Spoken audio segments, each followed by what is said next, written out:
10th what's up everyone, this is Umang Sharma.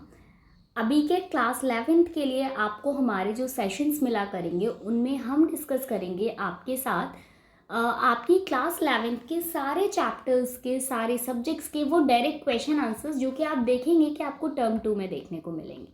ठीक है, तबीयत थोड़ा ठीक नहीं है। तो आज जो हम चैप्टर देखने वाले हैं ना, वो हम देखेंगे आपकी बिजनेस स्टडीज़ का 8th चैप्टर है, सोर्स ऑफ बिजनेस फाइनेंस। अभी मैं स्क्रीन थोड़ा सा बड़ा कर दूंगी तो आपको अच्छे से दिखाई देगा। ठीक है, मैं एक चीज़ और बता दूं आपको कि मैं हमेशा कहती हूँ कि अगर आप नोट्स बना रहे हो बहुत अच्छी बात है, अगर नहीं भी बना रहे हो तो कोई बात नहीं, एटलीस्ट नोट्स मत बनाओ बट वीडियो को सेव करके रख लो, ताकि एग्ज़ाम से एक रात पहले जो हम एक रिवीजन करते हैं ना छोटा सा, तो वो रिवीजन आपको काफ़ी हेल्प करेंगी ये वीडियोस। मैं एक चैप्टर में आपको 5 से 7 क्वेश्चंस बताती हूँ, उससे ज़्यादा क्वेश्चंस हम नहीं डिस्कस करते हैं, और 5 से 7 क्वेश्चंस में आप देखेंगे कि आपको एग्जाम में सेम क्वेश्चंस देखने को मिल जाएंगे। ठीक है, तो इससे सही डील हो नहीं सकती है। ठीक है, चलो स्टार्ट करते हैं। मैं थोड़ा सा साइड हो जाती हूँ, स्क्रीन को थोड़ा सा बड़ा कर देती हूँ ताकि आपको अच्छे से दिखाई दे। ठीक है, इसको भी, हाँ, होप अब आपको अच्छे से दिखाई दे रहा होगा। ओके, देखो इसमें ये हमारा चैप्टर 8 है, सोर्स ऑफ बिजनेस फाइनेंस। इसका फर्स्ट क्वेश्चन जो कि इस चैप्टर में से बहुत इंपॉर्टेंट है, आपको डिफरेंस बताना है एडीआर और जीडीआर में। तो एडीआर और जीडीआर का पहले आप मतलब समझ लीजिए, पहले आप मीनिंग समझ लीजिए, देन आप क्वेश्चन आंसर्स खुद से सॉल्व कर पाएंगे। क्या होता है एडीआर और जीडीआर? अगर हम जीडीआर की बात करें, अगर मैं पहले आपको जीडीआर समझाऊं तो जीडीआर क्या होता है सॉरी बच्चा, जीडीआर क्या होता है? जैसे इंडिया की कोई कंपनी है, ठीक है, कोई भी इंडियन कंपनी अगर किसी फॉरेन कंट्री में जाकर अपने शेयर्स इशू करती है तो उसको क्या बोलते हैं हम? तब हम बोलते हैं कि जीडीआर इशू किया गया है। क्या होता है? जब कोई इंडियन कंपनी किसी फॉरेन कंट्री में जाके अपने शेयर्स इशू करती है तो हम बोलते हैं कि जीडीआर इशू किया गया है। इसी तरीके से एडीआर क्या होता है?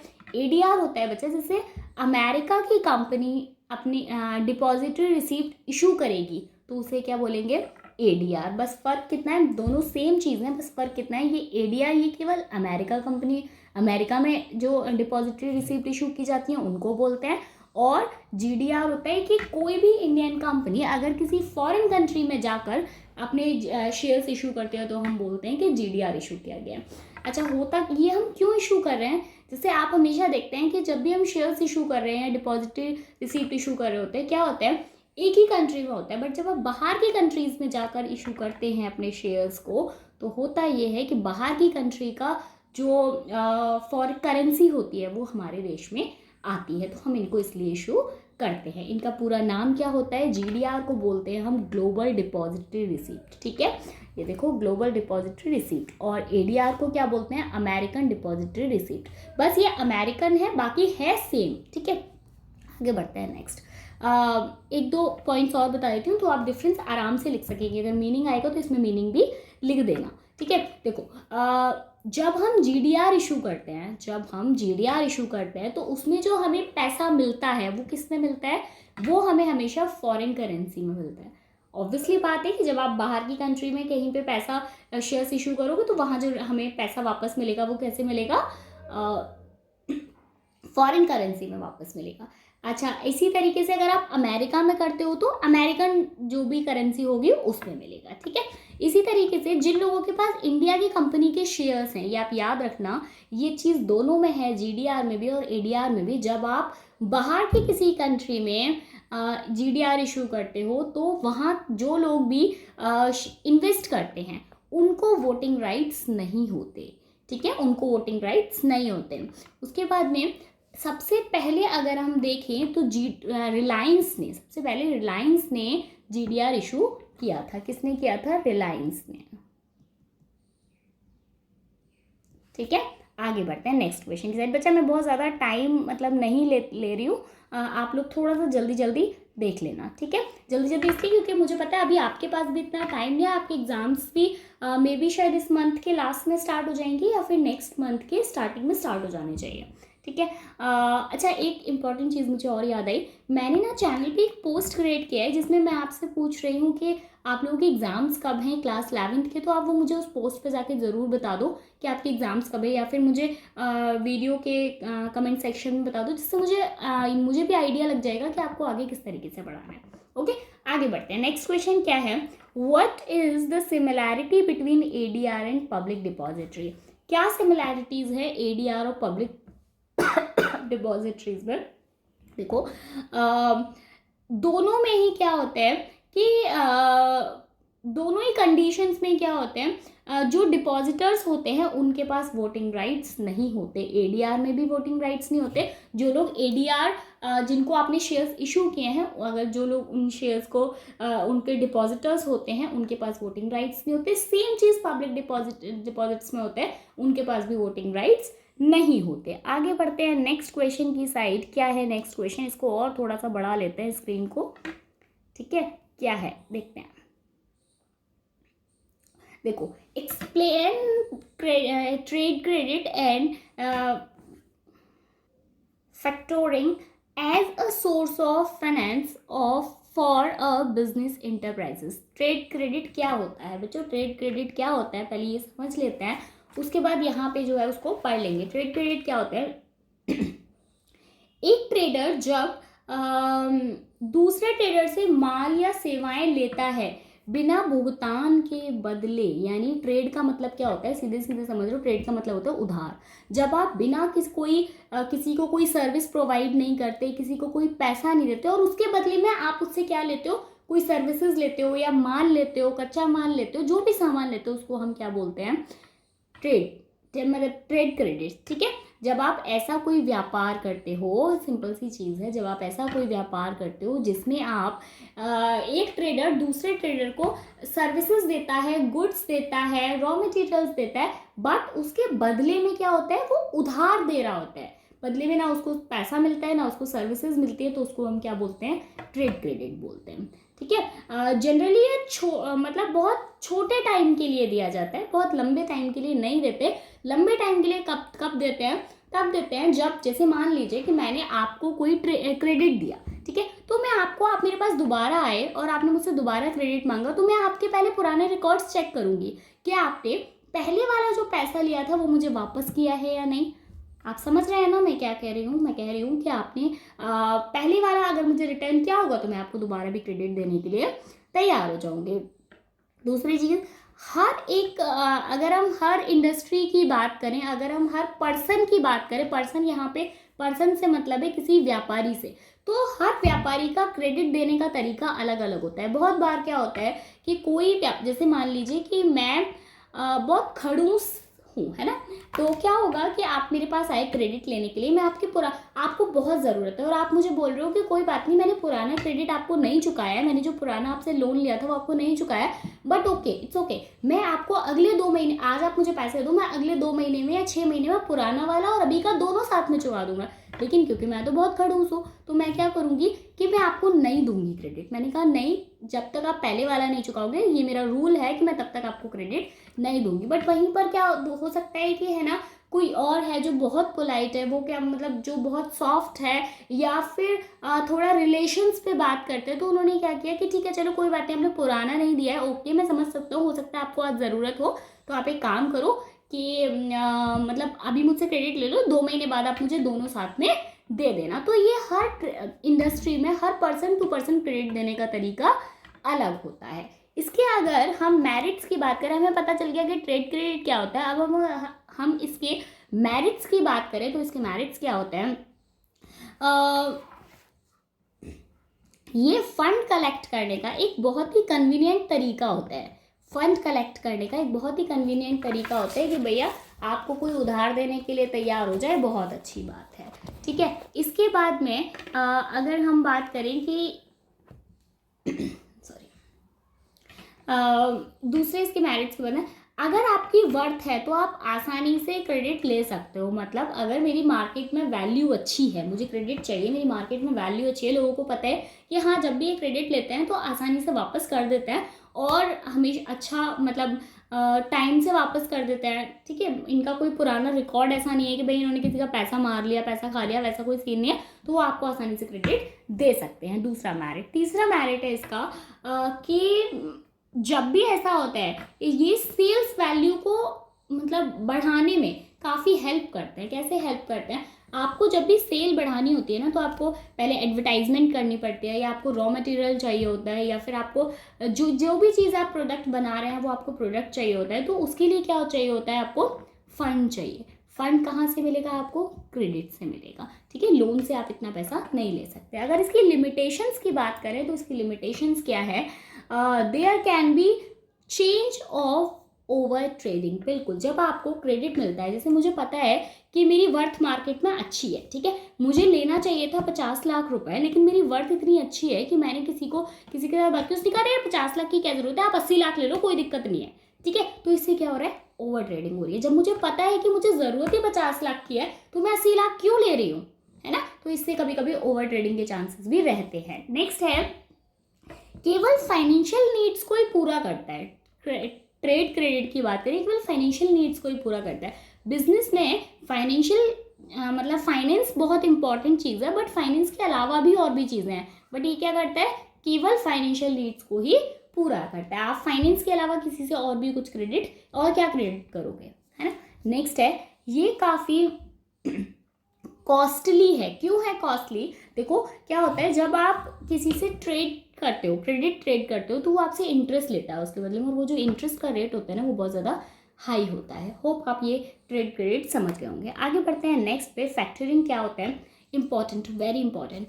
मैं इंपॉर्टेंट बोल देती हूँ, लेकिन 5 से 6 क्वेश्चन पे क्या है इंपॉर्टेंट, सारे इंपॉर्टेंट है, बट ये वाला क्वेश्चन वाकई बहुत इंपॉर्टेंट है। फैक्टरिंग क्या होता है? देखो समझो जरा, ये एक ऐसी फाइनेंशियल सर्विस है, ये एक ऐसी फाइनेंशियल सर्विस है जिसमें third party discount, bill collection, डेप्ट जैसी सर्विसेज देती है। जैसे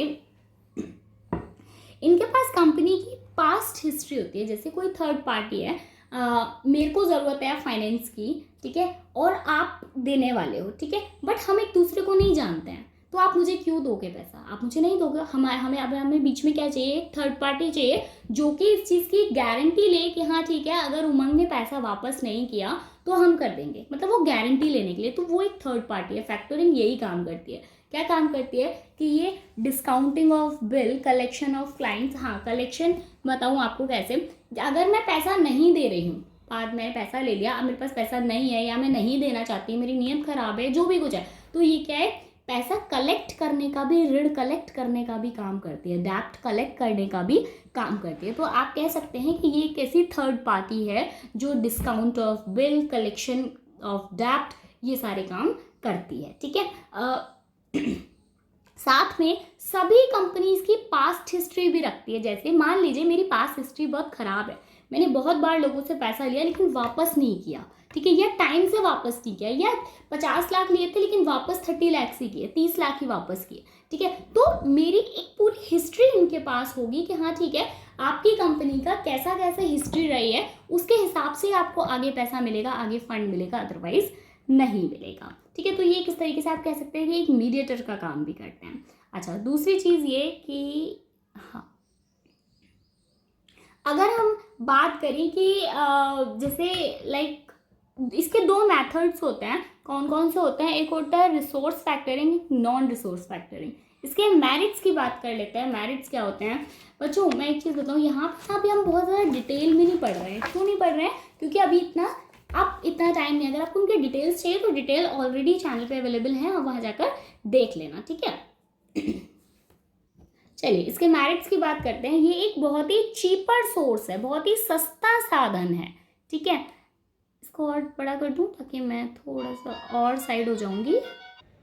ये बाकी सोर्सेज के अकॉर्डिंग एक बहुत ही चीप सोर्स होता है, बहुत ही सस्ता साधन होता है। अगर कोई क्रेडिट लेना चाहता है तो कोई इजीली क्रेडिट ले सकता है। उसके बाद नेक्स्ट पॉइंट है यहाँ पे, ये ना बैड डेट्स के कलेक्शन में भी हेल्प करता है। बैड डेट्स क्या होता है आपको पता ही है कि जब आपको ऐसा लगता है आपने मुझे पैसा दिया और मेरी नीयत नहीं है, या फिर मैं देने के हालत में नहीं हूँ, मेरी कंडीशन ख़राब है, तो आपका पैसा तो डूब गया।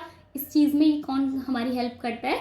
इस चीज़ में ये हमारी हेल्प करता है। मैंने आपको बताया था ऊपर भी अभी कि ये क्या करते हैं कि हमारी पास्ट हिस्ट्री रखते हैं कि ठीक है हाँ ये कंपनी इतने क्रेडिट के लायक है भी या नहीं है। ठीक है, आगे बढ़ते हैं नेक्स्ट पॉइंट पे। नेक्स्ट पॉइंट क्या होता है, बैड डेट्स को भी प्रोटेक्ट करता है। कैसे प्रोटेक्ट करता है, कहीं जैसे मैं आपको नहीं जानती, ठीक है, आपकी पास्ट हिस्ट्री काफ़ी ख़राब है, आपने बहुत सारे लोगों से बैड डेट्स लिया हुआ है और उनका पैसा वापस भी नहीं किया, उनका पैसा डूब गया, आपने किसी से डेट लिया और उनका पैसा डूब गया, वो बैड डेट्स हो गया। तो मैं हिस्ट्री चेक कर सकती हूँ कि हाँ इस कंपनी को पैसा देना भी है या फिर पैसा नहीं देना है। ठीक है, आगे बढ़ते हैं नेक्स्ट पे। आप इसके मेरिट्स में लिख सकते हो, कभी कभी ये फैक्टर कंपनीज को एडवाइस पे मतलब एडवाइस भी देते हैं। कैसी एडवाइजेस देते हैं कि हाँ आप इस कंपनी को मतलब क्रेडिट दे सकते हो, कोई प्रॉब्लम नहीं है। साथ में ये बहुत बार एडवांस लोन भी देते हैं, एडवांस लोन भी देते हैं। तो जो फैक्टरिंग क्रेडिट्स होते हैं ये क्या मतलब कंपनीज होती हैं, जो मीडिएटर्स होते हैं, जो थर्ड पार्टीज होती हैं, इनको कुछ भी बोल सकते हैं, ये क्या करते हैं एडवांस पेमेंट की फैसिलिटी भी देते हैं। ठीक है, आगे बढ़ते हैं। अब ये तो हो गई इसकी मेरिट्स की बात। अगर हम इसके डीमेरिट्स की बात करें तो क्या होगा, देखो अगर आपके पास कोई छोटा सा भी पहले आपने कुछ मतलब बहुत छोटी मोटी चीज़ें हो जाती हैं कि मैंने आपको प्रॉमिस किया था कि मैं आपको 15 कोई भी डेट 15 दिसंबर कोई इस चीज़ का पेमेंट कर दूंगी, बट मैं नहीं कर पाई और मैं थोड़ा सा लेट हो गई। ठीक है, मैंने आपको बता दिया कि हाँ मैं ऐसे पेमेंट अभी नहीं कर सकती, आप भी मान गए। ठीक है, बट आपकी जो वहाँ पे आपकी हिस्ट्री बन रही है उसमें आपका नाम खराब हो गया। तो बहुत बार ये भी इसका एक डिमेरिट होता है कि आपका नाम खराब हो गया और आपको पता है जब नाम खराब हो गया तो आपको क्रेडिट नहीं मिलेगा, पहली चीज़। दूसरी चीज़ कि एक और चीज़ खास बात होती है, आप थर्ड पार्टी के साथ हर कोई डील करने के लिए तैयार नहीं होता। मैं आपसे डायरेक्टली बात करने, आप मुझे क्रेडिट देने के लिए तैयार हैं, मैं आपसे क्रेडिट लेने के लिए तैयार हूँ, बट मैं और आप हम दोनों ज़रूरी नहीं है ना कि हम किसी थर्ड पार्टी पे बिलीव करें, है ना। तो बहुत बार मतलब लोग थर्ड पार्टी पे इतना ज़्यादा बात करने में, उनके साथ डील करने में कंफर्टेबल नहीं होते। आगे इसका एक और डिमेरिट होता है कि एडवांस पेमेंट का जो इंटरेस्ट रेट होता है ना, एडवांस पेमेंट का या एडवांस लोन्स कह लीजिए, उसका जो इंटरेस्ट रेट होता है वो बहुत ज़्यादा हाई होता है। तो बहुत बार हम एडवांस लोन ले तो लेते हैं बट उसका इंटरेस्ट पे करना हमारे लिए बहुत ज़्यादा मुश्किल हो जाता है। आगे बढ़ते हैं नेक्स्ट क्वेश्चन की साइड। नेक्स्ट क्वेश्चन क्या है बच्चों, इतना इंपॉर्टेंट क्वेश्चन है, इतना इंपॉर्टेंट, ये क्वेश्चन आपसे 6 नंबर में भी पूछा जा सकता है और ये क्वेश्चन ऐसे भी आ सकता है कि आपको क्या करेंगे, अलग अलग मतलब जैसे 2-2 नंबर वाले क्वेश्चन आते हैं ना, उसमें भी आपसे पूछा जा सकता है कि केवल एक सिंगल पूछ लिया कि कॉमर्शियल बैंक क्या होती है, इस तरीके से तो बिल्कुल भी छोड़ के मत जाना। सबसे पहले बात करते हैं, आपको कुछ मतलब यहाँ पे कुछ छोटे छोटे जैसे कॉमर्शियल बैंक दे दिया, इंटरनेशनल क्रेडिट कैपिटल मार्केट दे दिया, इंटरनेशनल एजेंसीज देनी है ना, इन सब के बारे में आपसे पूछा जाएगा। तो कॉमर्शियल बैंक क्या होता है आपको पता होना चाहिए। कॉमर्शियल बैंक क्या होता है बच्चों, कॉमर्शियल बैंक ऑर्गेनाइजेशन को लोन प्रोवाइड करने का काम करते हैं। कॉमर्शियल बैंक ऑर्गेनाइजेशंस को लोन प्रोवाइड करने का काम करता है फॉर डिफरेंट पर्पज़। किसी का डिफरेंट पर्पज़ हो सकता है। मेरा पर्पज़ हो सकता है कि मैं कुछ सोसाइटी में कुछ सुधार लाना चाहती हूँ, हो सकता है मैं किसी चीज़ का प्रोडक्शन करना चाहती हूँ, हो सकता है मैं कोई चीज़ मैन्युफैक्चर करना चाहती हूँ, मेरा रॉ मटेरियल है। तो इस तरीके का ये केवल जो मतलब ऑर्गेनाइजेशंस होते हैं उनको रोल प्रोवाइड करने का काम करता है फॉर डिफरेंट पर्पज़ और डिफरेंट पीरियड्स के लिए। डिफरेंट पीरियड्स के लिए का मतलब ये है कि 1 साल के लोन भी ले सकते हो आप कमर्शियल बैंक से, आप 5 साल के भी ले सकते हो और आप 20 साल का लोन भी ले सकते हो। ठीक है, अच्छा डिफरेंट पर्पज़ से यहाँ पे मतलब ये है कि जैसे कोई रॉ मटेरियल के लेना चाहता है, कोई मशीनरी खरीदना चाहता है, कोई अपने बिजनेस को बढ़ाना चाहता है, कोई नई ब्रांच खोलना चाहता है, तो उन सब के लिए आप यहाँ कमर्शियल बैंक से लोन ले सकते हो। ठीक है,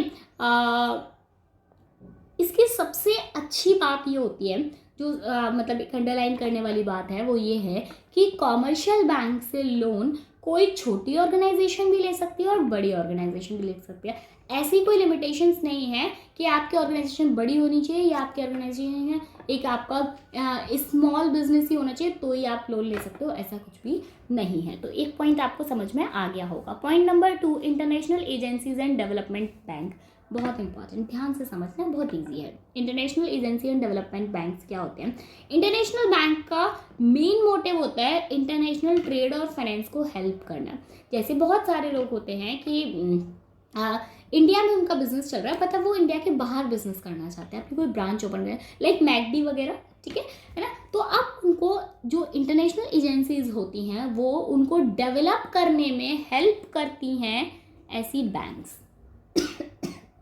सॉरी, ठीक है। उनको जो इंटरनेशनल ट्रेड को डेवलप करने में हेल्प करती है इंटरनेशनल एजेंसी या इंटरनेशनल बैंक, ठीक है। जैसे जो, और इनका जो एक मेन कारण है, आपको सबका मेन पॉइंट पता होना चाहिए। जैसे कॉमर्शियल बैंक का मेन ये था कि कोई भी छोटी या बड़ी ऑर्गेनाइजेशन इनसे लोन ले सकते हैं। सेम इसी तरीके से इंटरनेशनल एजेंसीज या इंटरनेशनल बैंक्स की बात करें तो यहाँ पे क्या होता है कि इनका मेन चीज़, जो इनका मेन है वो ये है कि जो बैकवर्ड एरिया हैं, ठीक है, जैसे रूरल एरियाज हो गए या छोटे ऑर्गेनाइजेशंस हो गए या बहुत छोटे छोटे बिजनेसेस हो गए, अगर आप अपने बिजनेस को डेवलप करना चाहते हो तो आप यहाँ से लोन ले सकते हो, ठीक है। आगे बढ़ते हैं नेक्स्ट की साइड। नेक्स्ट क्या है? International capital market. International capital market क्या होती है? इंटरनेशनल कैपिटल मार्केट होती है जैसे इसमें एक्चुअली 3 होते हैं, मैं आपको तीनों एक एक करके समझा देती हूँ। GDR, ADR और IDR। GDR ADR मैं आपको अभी पहले बता चुकी हूँ, एक बार और फटाफट से समझा देती हूँ GDR और ADR क्या होते हैं। आपको पता है GDR क्या था? GDR ये था कि कोई भी इंडियन कंपनी अगर किसी फॉरेन कंट्री में जाकर अपने शेयर्स इशू करना चाहती है या फिर डिपॉजिटरी रिसीप्ट इशू करना चाहती है तो उसे हम GDR बोलते हैं। ADR क्या होता है? अगर कोई भी अमेरिकन सिटीजन्स, कोई भी या तो आप अमेरिकन सिटीजन समझ लीजिए या कोई अमेरिका को कंपनी डिपॉजिटरी रिसिप्ट इशू करेगी तो उसे हम ADR कहेंगे। मतलब मैंने ADR में मैंने आपको बोला कि कोई भी अमेरिकन सिटीजन्स या अमेरिकन कंपनी, मतलब अमेरिका में जाके अपने शेयर्स इशू करेंगे तो उसे हम ADR बोलेंगे। ऑब्वियसली आप अमेरिका में जाकर अगर अपनी डिपॉजिटरी रिसिप्ट इशू करते हैं तो वो अमेरिका के सिटीजन्स को ही करोगे, ठीक है। अब आ जाते हैं हम IDR पे, ठीक है। IDR क्या होता है? GDR ADR और डिटेल में समझना है तो मैंने ऊपर अभी समझाया था, या फिर इसके स्पेशली वीडियोस भी डले हुए हैं तो आप वहाँ से भी देख सकते हो। IDR क्या होता है? IDR होते हैं जैसे ADR अमेरिकन डिपॉजिटरी रिसीप्ट है, इसी तरीके से IDR इंडियन डिपॉजिटरी रिसीप्ट है। इंडिया के सिटीजन्स को जब हम कोई भी डिपॉजिटरी इशू करते हैं तो उसे हम क्या बोलते हैं? Indian depository receipt. Foreign company India में आकर कोई, जब इंडिया के लोग बाहर जाके अपनी शेयर्स इशू कर रहे हैं तो बाहर के लोग भी तो इंडिया में आके कर सकते हैं ना, तो इसको हम क्या बोलते हैं? IDR बोलते हैं। आगे बढ़ते हैं नेक्स्ट की साइड। नेक्स्ट क्या है? From which source a firm can raise long term fund as loans when not provided by a commercial bank, discuss its merits. अगर किसी को कॉमर्शियल बैंक से लोन नहीं मिल रहा है, अगर आपको कॉमर्शियल बैंक से लोन नहीं मिल रहा है तो आप किस सोर्स से लॉन्ग टर्म लोन ले सकते हो, ठीक है। आप किस सोर्स से लॉन्ग टर्म लोन ले सकते हो? आप फाइनेंशियल इंस्टीट्यूशन से लोन ले सकते हो जो कि government of India across the country, ठीक है। अगर आपको लोन नहीं मिल पा, इस तरीके के क्वेश्चन बहुत ज़्यादा पूछे जाते हैं, ठीक है, कि मतलब डायरेक्ट जो आपकी बुक के पीछे क्वेश्चन दिए हैं वो क्वेश्चंस नहीं पूछे जाते। क्वेश्चंस हमेशा आपसे घुमा फिरा के पूछे जाएंगे और आपको वो पता होने चाहिए। देखो क्या होता है, अगर आपको कॉमर्शियल बैंक से लोन नहीं मिल पा रहा है किसी भी रीज़न से तो आप किससे लोन ले सकते हो? फाइनेंशियल इंस्टीट्यूशन से लोन ले सकते हो जो कि गवर्नमेंट ऑफ इंडिया द्वारा इस्टेब्लिश की गई है। साथ में फाइनेंशियल इंस्टीट्यूशन स्टेट और सेंट्रल गवर्नमेंट दोनों इसे सपोर्ट करती हैं। स्टेट गवर्नमेंट भी इसे सपोर्ट करती है और जो सेंट्रल गवर्नमेंट है वो भी इसको काफ़ी सपोर्ट करती है। मेनली इंडस्ट्रीज़ को प्रमोट करना ही इनका काम है। जैसे आप लोन क्यों ले रहे हैं? आप कॉमर्शियल बैंक से लोन क्यों ले रहे हो? पर्सनल काम के लिए तो नहीं ले रहे हो। आप क्यों ले रहे हो? जिससे आपको अपने बिजनेस को, अपनी इंडस्ट्री को डेवलप करना है। अगर आपको वहाँ से लोन नहीं मिल पा रहा है तो आप कहाँ से ले रहे हो? फाइनेंशियल इंस्टीट्यूशन से ले रहे हो। फाइनेंशियल इंस्टीट्यूट का भी मोटिव यही है कि इंडस्ट्रीज़ को डेवलप करना। इसके मेरिट्स की बात करते हैं, मैं इसको थोड़ा सा ऐसे कर देती हूँ, ठीक है। इसके मेरिट्स की बात करते हैं तो मेरिट्स क्या हैं इसके? हाँ, ठीक है। इसके मेरिट्स में commercial bank long term loan नहीं देती, बट अगर आप फाइनेंशियल इंस्टीट्यूशन से लोन लेते हो तो ये आपको लॉन्ग टर्म के लोन दे देती है। जैसे अगर आप कॉमर्शियल बैंक से लोन लेते हो तो वो आपको बहुत ज़्यादा लंबे टाइम के लिए लोन नहीं देती, बट फाइनेंशियल इंस्टीट्यूशंस देते हैं। दूसरी चीज़, फाइनेंशियल टेक्निकल या फिर आपको मैनेजरियल एडवाइस कौन देता है? फाइनेंशियल इंस्टीट्यूशंस देते हैं। ये आपको बताते हैं कि आपको यहाँ पे इन्वेस्ट करना चाहिए या नहीं करना चाहिए। आपको कुछ टेक की जानकारी लेनी है तो वो भी आप यहाँ से ले सकते हो। ठीक है, आगे बढ़ते हैं इसके नेक्स्ट मेरिट की साइड। नेक्स्ट मेरिट क्या है? कैपिटल मार्केट में जो कंपनी लोन लेती है, कैपिटल मार्केट से बहुत सारी कंपनीज क्या करती हैं? लोन लेती हैं। ये उनको हेल्प करती है उनकी गुडविल को बढ़ाने में। कैसे हेल्प करती है? मान लीजिए मैंने कैपिटल मार्केट से कुछ पैसा लोन पे लिया हुआ है, ठीक है। अब मेरी गुडविल कब अच्छी बनेगी? जब मैं टाइम पे पैसा वापस करूंगी, जितना इंटरेस्ट वो मुझसे मांग रहे हैं मैं उनको वापस करूंगी। तो वो सब में कौन हमारी हेल्प करता है? फाइनेंशियल इंस्टीट्यूशंस हमारी हेल्प करते हैं। वो हमें एडवाइस देते हैं कि आप इतने कम टाइम में इतना लोन कैसे पे कर सकते हो, आपको कितना लोन लेना चाहिए जो कि आप पे कर सकते हो। तो वो सारी हेल्प हमें कौन करता है? फाइनेंशियल इंस्टीट्यूशंस करते हैं। आगे बढ़ते हैं नेक्स्ट क्वेश्चन की साइड। बच्चों, मैं एक रिक्वेस्ट आपसे बीच में करूंगी कि जैसे अब आप देख रहे हैं कि मैं बीच बीच में आपको डिस्टर्ब नहीं करती ताकि आपका पढ़ाई का फ्लो ना खराब हो। तो मेरी आपसे रिक्वेस्ट है कि अगर आपको वीडियोस पसंद आते हैं तो वीडियो को लाइक ज़रूर किया करो, मुझे पता चलेगा कि आपको मेरी वीडियोस पसंद आ रही है। आगे बढ़ते हैं नेक्स्ट क्वेश्चन की साइड। पब्लिक डिपॉजिटरी, आपको यहाँ पे बताना है advantage and disadvantage of public depositories. पहले आपको पता होना चाहिए कि पब्लिक डिपॉजिटरीज होती क्या है, तभी आप उनके एडवांटेज, डिसएडवांटेज, मेरिट, डिमेरिट्स वगैरह बता पाओगे। तो क्या होते हैं, कोई भी ऑर्गेनाइजेशन जब डायरेक्टली पब्लिक से पैसा लेती है, कोई भी ऑर्गेनाइजेशन जब डायरेक्टली पब्लिक से पैसा लेती है तो उसको क्या बोलते हैं?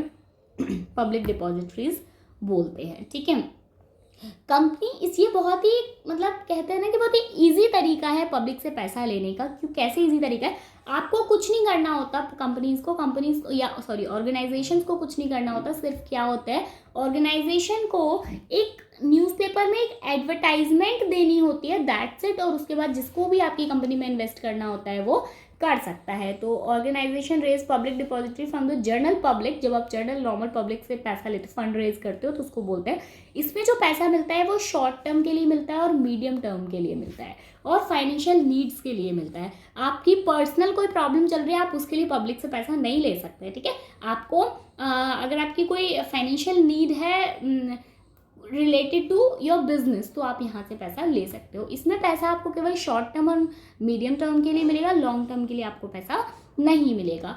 इजी तरीका है। इजी तरीका क्यों है? आपको सिर्फ न्यूज़पेपर में एक एडवर्टाइजमेंट देनी है, देन जिसको आपकी कंपनी में इन्वेस्ट करना होगा वो इन्वेस्ट कर सकते हैं। ठीक है, दूसरी चीज ये सिर्फ एक एडवर्टाइजमेंट के थ्रू किसी को फोर्स नहीं करते। आपने एक एडवर्टाइजमेंट दी, मैंने एक एडवर्टाइजमेंट दी कि अगर आप मेरी कंपनी में इन्वेस्ट करना चाहते हो तो करो, है ना। मैं ऐसे एक कंपनी, आपको इतना रिटर्न मिलेगा, जो भी मेरी टर्म एंड पॉलिसीज है मैं वो बता दूंगी। ठीक है, मैं आपको फोर्स तो नहीं कर रही हूँ ना, तो आप किसी को फोर्स नहीं करते हो। अब इसकी मेरिट्स की बात करते हैं। इसके मेरिट्स क्या होते हैं? देखो बच्चों, इसके मेरिट्स क्या होते हैं? इसके मिनिमल रिस्ट्रिक्शंस होते हैं। मिनिमल रिस्ट्रिक्शंस क्या होते हैं? आप वही जो मैंने बताया कि public depository as a main raising fund is straightforward process. ये बहुत ही स्ट्रेट फॉरवर्ड प्रोसेस होता है। कोई मिनिमम रिक्वायरमेंट्स होती है, आपको कोई रजिस्ट्रेशन नहीं करवाना है। ऐसा नहीं है कि आप कोई शेयर्स इशू कर रहे हैं या फिर आपको मतलब बहुत एक सिंपल सा तरीका है कि मैंने एक एडवर्टाइजमेंट दी थी, आप जिसको करना है वो करें। बहुत ही लो कॉस्ट होता है। लो कॉस्ट क्यों होता है? क्योंकि आप सिर्फ अखबार में एक एडवर्टाइजमेंट दे रहे हो, दैट्स इट। ठीक है, आगे बढ़ते हैं। नेक्स्ट इसका है नो डाइल्यूट ऑफ कंट्रोल। किसी को कोई वोटिंग राइट्स नहीं होते, ये पहले से सबको पता होता है। अगर मैं इस तरीके की किसी स्टार्टअप में या फिर किसी ऑर्गेनाइजेशन में इन्वेस्ट कर रही हूँ तो मुझे पहले से पता है कि मैं उस कंपनी की मालिक नहीं हूँ, पहली बात। ठीक है, तो मेरे पास कोई वोटिंग राइट्स नहीं है, तो ये सबको पहले से पता होता है। ठीक है, और इस वजह से क्या होता है, आपका जो ओनरशिप का स्ट्रक्चर होता है वो कभी चेंज नहीं होता। जैसे मैं आपको बताऊं, आपको पता है शेयर और डिवेंचर का एक डिफरेंस ये है कि शेयर में क्या होता है, जो शेयर होल्डर्स होते हैं वो उनको कंपनी के वोटिंग राइट्स, कंपनी में वोटिंग राइट्स का अधिकार होता है, बट डिवेंचर्स को नहीं होता। ठीक है, जब भी कोई नया शेयर होल्डर आता है तो कंपनी के जो ओनरशिप के स्ट्रक्चर होती है वो चेंज हो जाता है, क्योंकि अब ओनरशिप एक और आदमी में बटेगी, बट डिवेंचर में ऐसा नहीं होता। सेम चीज़ यहाँ पे होती है, आपके पास अगर वोटिंग राइट्स ही नहीं है तो जो कंपनी के ओनर पहले थे वही कंपनी के ओनर अब है, तो ओनरशिप के स्ट्रक्चर में कोई भी चेंज नहीं आता। अगर हम इसके डीमेरिट्स की बात करें तो इसका एक डीमेरिट है रिस्ट्रिक्टेड फाइनेंसिंग। इसके लिए आप बहुत ज़्यादा फाइनेंस की उम्मीद नहीं कर सकते। क्यों नहीं कर सकते? आपने आपका एडवर्टाइजमेंट 1000 लोगों ने देखा, लेकिन उसमें से केवल 100 लोगों का मन था आपकी कंपनी में इन्वेस्ट करने का, इसलिए पहली चीज़। दूसरी चीज़ ये कि नए स्टार्टअप्स में या फिर इस तरीके के ऑर्गेनाइजेशन में बहुत ज़्यादा लोग बिलीव नहीं करते, बहुत ज़्यादा लोग भरोसा नहीं करते, फेथ नहीं करते, इस वजह से वो क्या करते हैं, कंपनी में इन्वेस्ट करना नहीं चाहते। होप बच्चों आपको ये क्वेश्चन समझ आए होंगे। ठीक है, वीडियो पसंद आई है तो लाइक ज़रूर कर देना और मुझे बताना कि नेक्स्ट आपको किस टॉपिक पर वीडियो चाहिए। Bye, thank you so much and all the best.